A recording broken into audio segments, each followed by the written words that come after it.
What's up guys, Masters here, today with a review of Ketar Creature of Stone, ages 6 to 12, item number 71301. There are 80 pieces in the set. On the back you can see Ketar and Pohatu just combined to do this Unity mode and showing off its functions in the Shadow Trap. So now we'll go ahead and open this.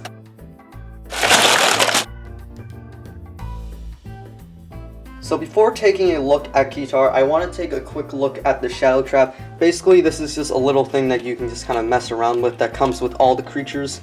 There's nothing too crazy about it, it just kind of snaps shut like this. There's a little eye there. And it's pretty much meant to be a villain similar to the Skull Spiders for you to just kind of have as an enemy if, say, you don't have Umarak. However, this thing does have some decent parts, like right here. This is a nice part. And it's just a nice little addition to the set. So here is Ketar Creature of Stone. So this is an interesting one. The first thing I want to say right away is that this set has a lot of great parts for it. It isn't necessarily the best set ever, but it does have a lot of good parts. So first thing I want to show off with this guy is the function. So as you can see, with his tail, all you have to do is you just kind of move it back and forth like this. And it works out pretty well for the most part. However, if you do this after a certain amount of time, one of these gears connecting the arms will fall off and you will have to place it back on, which can be very annoying at times. And it's just one of those things that really shouldn't happen. If they would have just put a blue pen here, everything would have worked out. However, they did kind of sacrifice that for the color scheme. And for some people, that's worth it. However, for me, I would just rather have the function work the way it's supposed to, rather than have a better color scheme. Another thing that I'm not really a fan of is the way his arms are connected.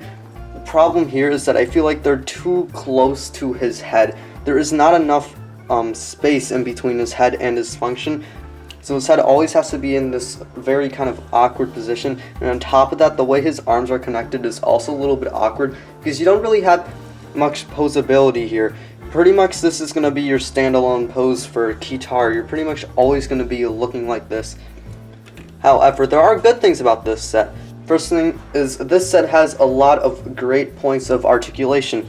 In his legs, there are a lot of articulation you can get out of here. You have all sorts of ways to pose this. You can move his legs all around here, goes up and down. There's a bunch of poses that you can get with this guy. However, none will be too crazy. He also does have this little stinger tail, which is another point where you can kind of mess around with here. However, it is a little bit stiff in terms of articulation. There isn't a whole lot of ways you can move this around. The next thing I want to do is take a look at his mask. So taking a closer look at his mask, you can see there are a lot of details in here. This one does go from silver to trans yellow, and I think that works out very well. I like the way it looks. And on top of that, there are these two little holes here. So if you want to, you can stick, say, like an Exoforce arm or something in there. And it adds a lot of potential for it. However, some people don't like that it is hollow. Yeah, I don't care about it that much. I don't have a problem with it being hollow. Some people don't like it, but you're never really looking at the bottom. And on top of that, there is a purpose for it, which is Unity mode, which I will be showing off in a separate video. Another thing people don't really like about the creature heads is the eyes being filled in. This is another thing that I don't really care about that much because, again, it just makes the Unity mode look better. And that is pretty much it for Ketar Creature of Stone. It is an interesting one.